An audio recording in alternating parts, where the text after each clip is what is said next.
نحمده ونصلي ونسلم على رسوله الكريم اما بعد۔ رمضان کورس کا آج سبق نمبر 4 ہے۔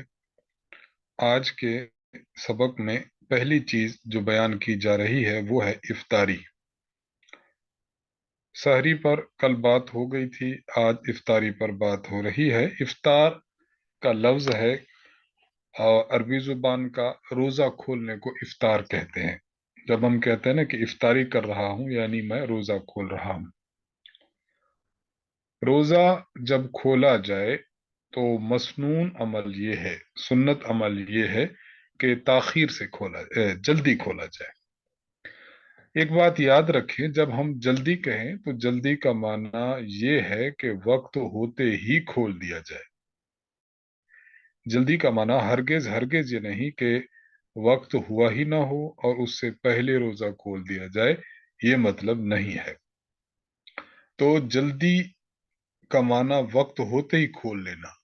یہاں لفظ جلد بازی نہیں ہے، جلد بازی کا معنی ہے کہ وقت ہونے سے پہلے توڑ دینا۔ تو حدیث میں جو آتا ہے کہ 3 چیزیں انبیاء علیہم السلام کی سنن اور عادات مبارکہ میں سے ہیں۔ نمبر 1 تاجیل الافطار، افطار جلدی کی جائے۔ نمبر 2 تاخیر السحور، سحری دیر سے کی جائے۔ اور نمبر 3 ایک ہاتھ کو دوسرے ہاتھ پر رکھ کر ناف کے نیچے باندھنا۔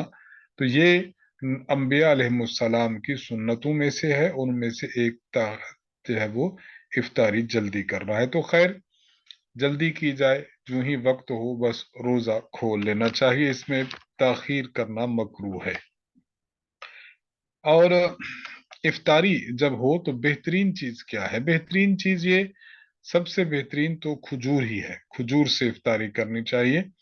اگر کسی شخص کو کھجور میسر نہیں ہے تو پانی سے افطار کر لینا چاہیے۔ باقی بطور مشورہ کے یہ بات پیش کی جاتی ہے کہ افطاری میں سادہ غذاؤں کا اہتمام کرنا چاہیے، پھل، تازہ سبزیاں اور ہلکے مسالے والی اشیاء، پانی ہے، دودھ ہے اور ہلکی ٹھنڈے مشروب والی چیزیں ہیں، تو ان چیزوں کو انسان استعمال کر لے تو بہتر ہے۔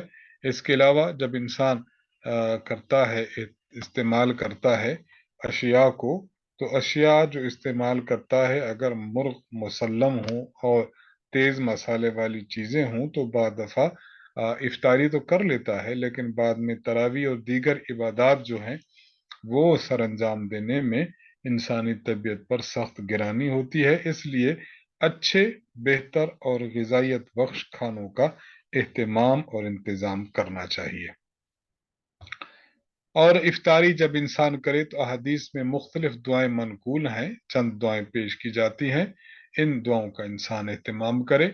نبی علیہ الصلوۃ والسلام کے متعلق حضرت ابو زہرہ رحمہ اللہ فرماتے ہیں، مصنف ابن ابی شیبہ حدیث نمبر 9837 میں، کان النبی صلی اللہ علیہ وسلم اذا صام ثم افطر، نبی علیہ السلام جب روزہ رکھتے اور افطار کرتے تو یہ دعا پڑھتے تھے، اللہم لک صمت وعلی رزقک افطرت، اے اللہ میں نے آپ ہی کے لیے روزہ رکھا ہے اور آپ ہی کے رزق سے میں افطار کر رہا ہوں۔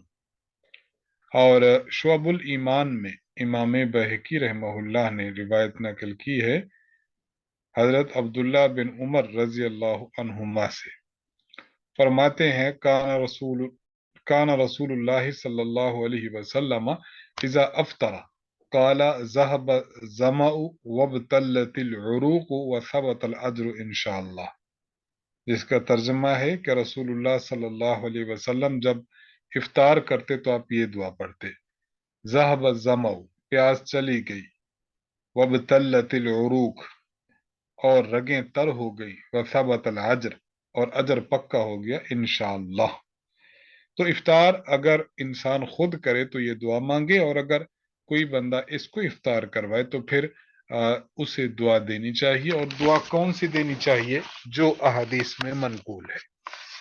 چنانچہ مصنف ابن ابی شیبہ میں حدیث ہے، حضرت انس رضی اللہ عنہ فرماتے ہیں کہ رسول اللہ صلی اللہ علیہ وسلم جب کسی کے گھر میں افطاری کرتے تھے تو آپ وہاں یہ دعا دیتے تھے، अफ्तरा इंदकुमुस्साइमून व अकल ताअमकुमुल अबरार व नज़लत अलैकुमुल मलाइका, कि तुम्हारे पास रोजेदार इफ्तार करें, तुम्हारा खाना नेक लोग खाएं और फरिश्ते तुम पर बरकत और अल्लाह की रहमत लेकर नाजिल हों।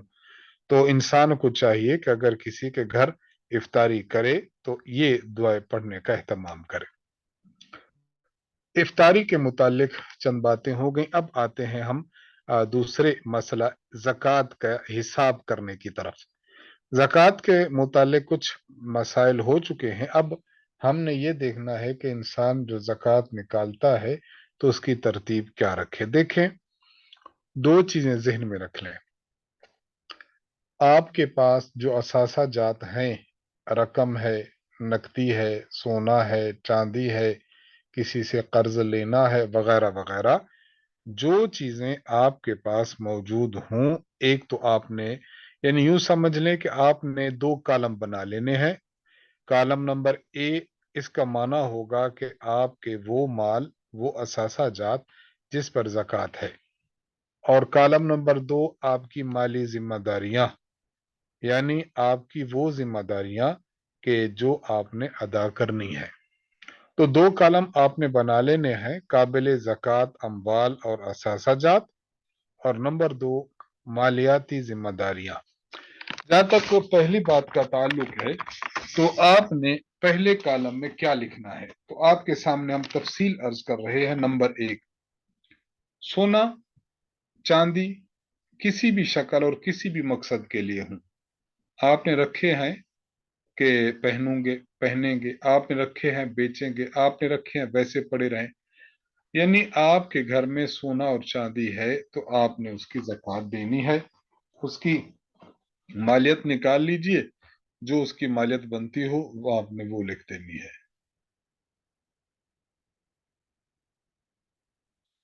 नंबर दो, घर में या जेब में मौजूद रकम, करेंसी आपके पास जो भी हो, पाकिस्तानी है, गैर मुल्की है, जो भी है। नंबर तीन, बैंक अकाउंट या लॉकर में मौजूद रकम। नंबर चार, गैर मुल्की करेंसी की मौजूदा मालियत।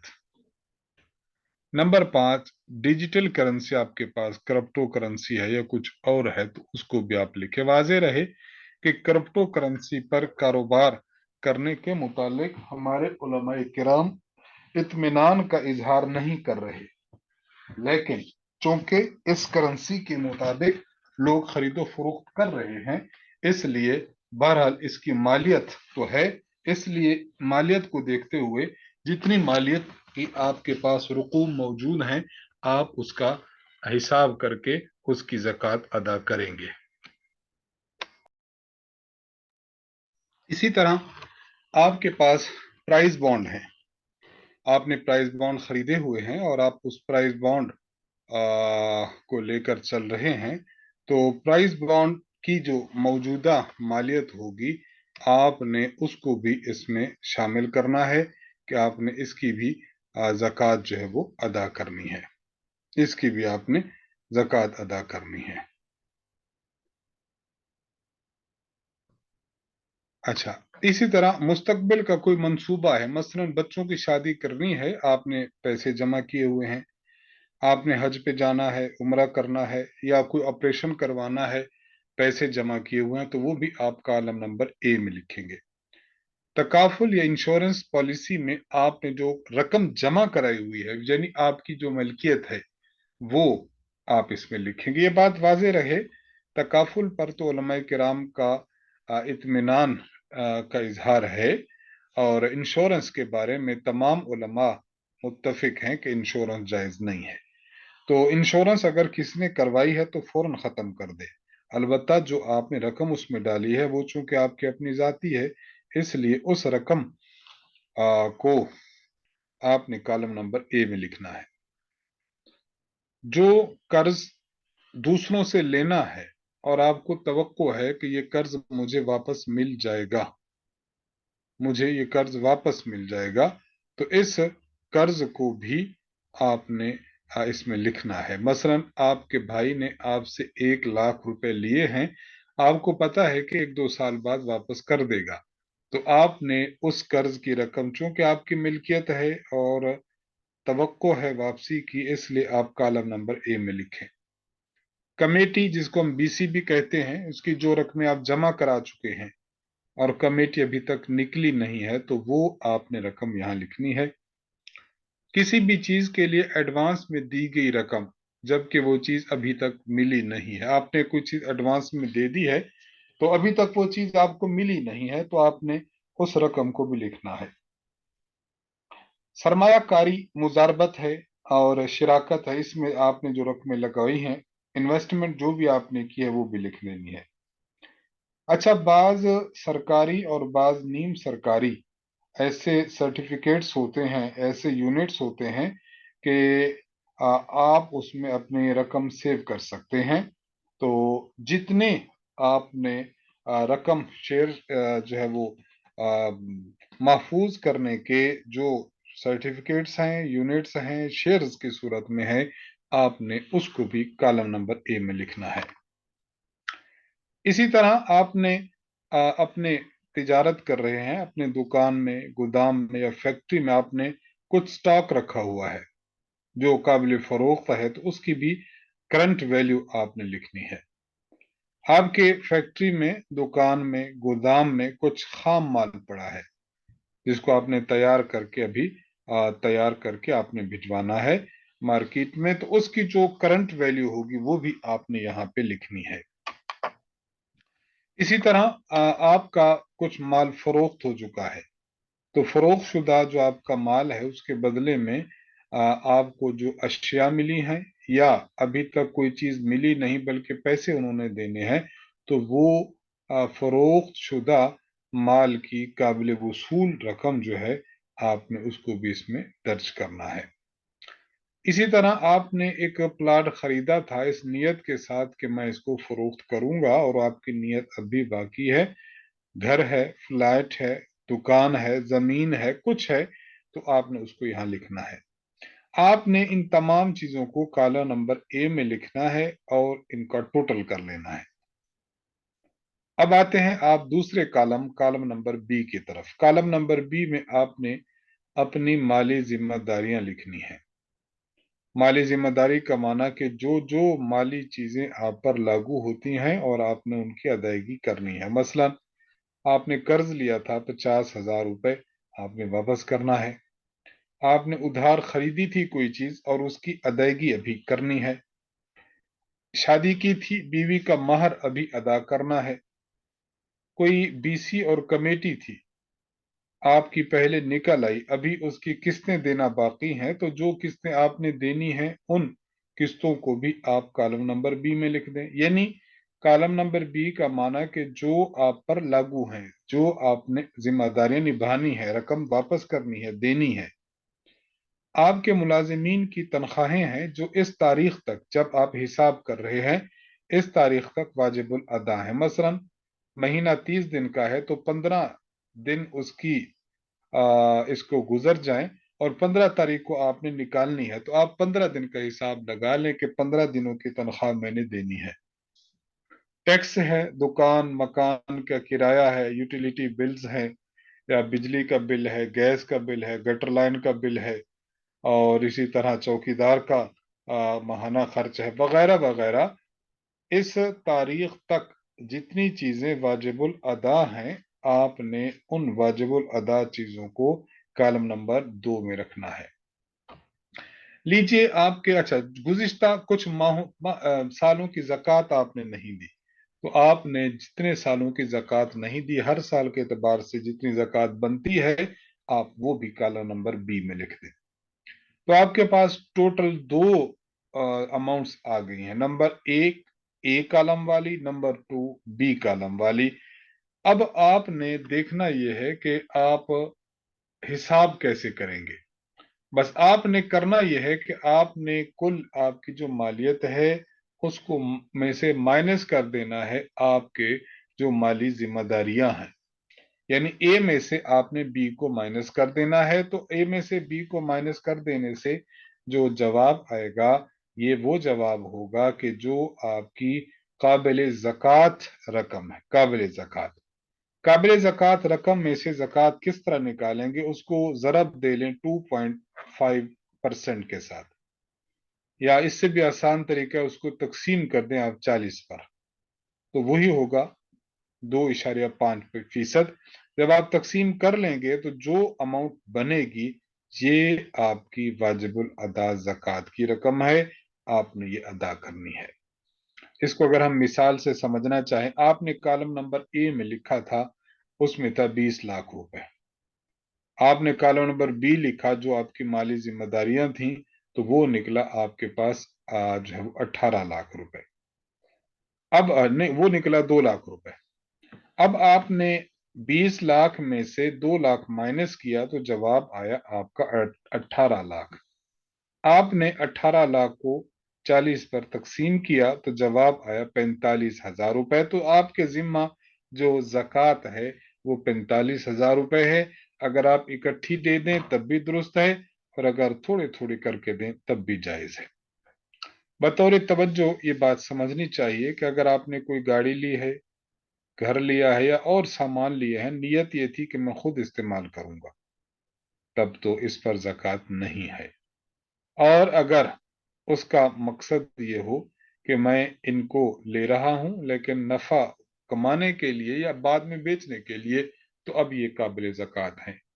और अगर एक बंदा प्लाट लेता है घर बनाने के लिए, तो अब इस प्लाट की वैल्यू पर ज़कात नहीं है। और घर जाती बनाने के लिए, अगर घर बनाकर बेचूंगा कह रहा है, तो फिर इस प्लाट पर ज़कात है। पीछे हमने एक बात अर्ज की थी कि इंसान पर ज़कात उस वक्त फर्ज है जब साल उसके माल पर गुजर जाए।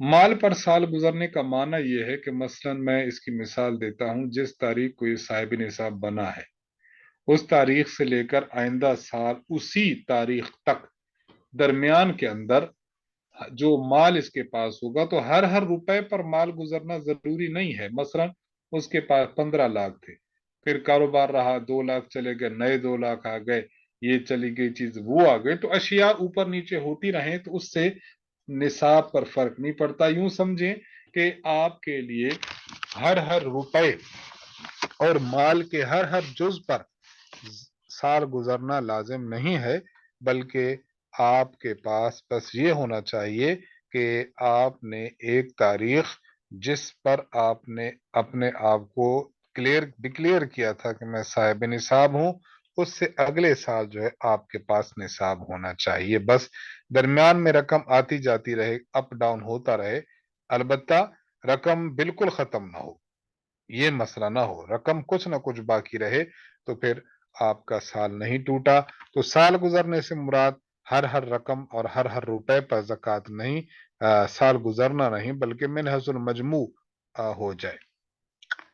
एक गलत फहमी का इजाला, ये भी मुस्तकिल एक चीज है। बाज लोग ये समझते हैं कि खास महीना वही महीना ज़कात का है, उसके अलावा वो लोग ज़कात अदा करने को मायूस समझते हैं या कहते हैं कि नहीं होती। ये बात वाज़ेह रखें कि ज़कात सिर्फ रमजान में नहीं, बल्कि जिस तारीख को वाजिब है उसी तारीख को देना लाजिम है। हाँ, अगर मसला है आप हिसाब पहले कर लें, उसकी अदायगी बाद में कर लें, तो इसमें तो कोई फर्क की बात नहीं है। खुलासा कलाम ये निकलता है कि जिस महीने में ज़कात वाजिब हुई है उस महीने में ही इसकी अदायगी की जाए। जब आपने अदायगी करनी है तो फिर उसका एहतमाम ये करें कि या तो इकट्ठी दे दें तब भी दुरुस्त है, और अगर आप थोड़ी थोड़ी करके देना चाहें तब भी दुरुस्त है। आज की एक दुआ है, दुआ शुरू आपने करना है वुजू, तो वुजू शुरू करने से पहले की दुआ मुकम्मल पढ़ ली जाए। बिस्मिल्लाहिर्रहमानिर्रहीम। वुजू जब आप कर रहे हूं तो वुजू के दरमियान की दुआ ये है, अल्लाहुम्मा अग़फिरली ज़म्बी ववस्सिअ ली फ़ी दारी वबारिक ली फ़ी रिज़्क़ी अल्लाहुम्मा अग़फिरली ज़म्बी ववस्सिअ ली फी दारी वबारिक ली फी रिज़्क़ी। ए अल्लाह मेरे गुनाह माफ फरमा दीजिए, मेरे घर में वसअत अता फरमाइए और मेरे रिस्क में बरकत अता फरमाइए। ये वुजू के दरमियान की दुआ। वुजू के आखिर की दुआ ये है, तिरमिज़ी शरीफ में मौजूद है, अशहदु अल्ला इलाहा इल्लल्लाहु वहदहु ला शरीक लहू व अशहदु अन्ना मुहम्मदन अब्दुहु व रसूलुहु। अल्लाहुम्मा जअलनी मिनत तव्वाबीन वजअलनी मिनल मुततहिरीन। इस दुआ को पढ़ लेना चाहिए। आज की सूरत सूरतुल फील है। अऊज़ु बिल्लाहि मिनश शैतानिर रजीम। बिस्मिल्लाहिर रहमानिर रहीम। अलम तरा कैफ फ़अल रब्बुका बिअस्हाबिल फील अलम यजअल कैदहुम फी तज़लील वअरसल अलैहिम तैरन अबाबील तरमीहिम बिहिजारतिम मिन सिज्जील फजअलहुम कअस्फिम मअकूल। सदक़ल्लाहुल अज़ीम। आज की सूरत सूरतुल फील थी और इसका तर्जमा पेश किया जा रहा है। शुरू अल्लाह के नाम से जो बड़े मेहरबान और निहायत रहम वाले हैं। क्या तुमने नहीं देखा कि तुम्हारे परवरदिगार ने हाथी वालों के साथ क्या मामला किया? क्या उसने इन लोगों की सारी चालें बेकार नहीं कर दी और उन पर गौल के गौल परिंदे भेज दिए थे जो उन पर पक्की मिट्टी के पत्थर फेंक रहे थे। चुनाचे उन्हें ऐसा कर डाला जैसे खाया हुआ भूसा होता है। अल्लाह ताला हमें इन जैसे नाफरमानों से नाफरमानों जैसे काम करने से महफूज रखे। हमें फर्माबरदारी वाले काम नसीब फरमाए ताकि हम अल्लाह के इनाम के मुस्तहिक ठहरें, अल्लाह के गजब और गैज के मुस्तहिक न ठहरें। ये मश्क नंबर 1 है। आप हजरात ने इसको कल ही जो है वो क्लियर करके आना है। मैं इंशाल्लाह यहाँ पर इसको एक दफा इजरा कर दूंगा। व आखिरु दावाना अनिल हम्दुलिल्लाहि रब्बिल आलमीन।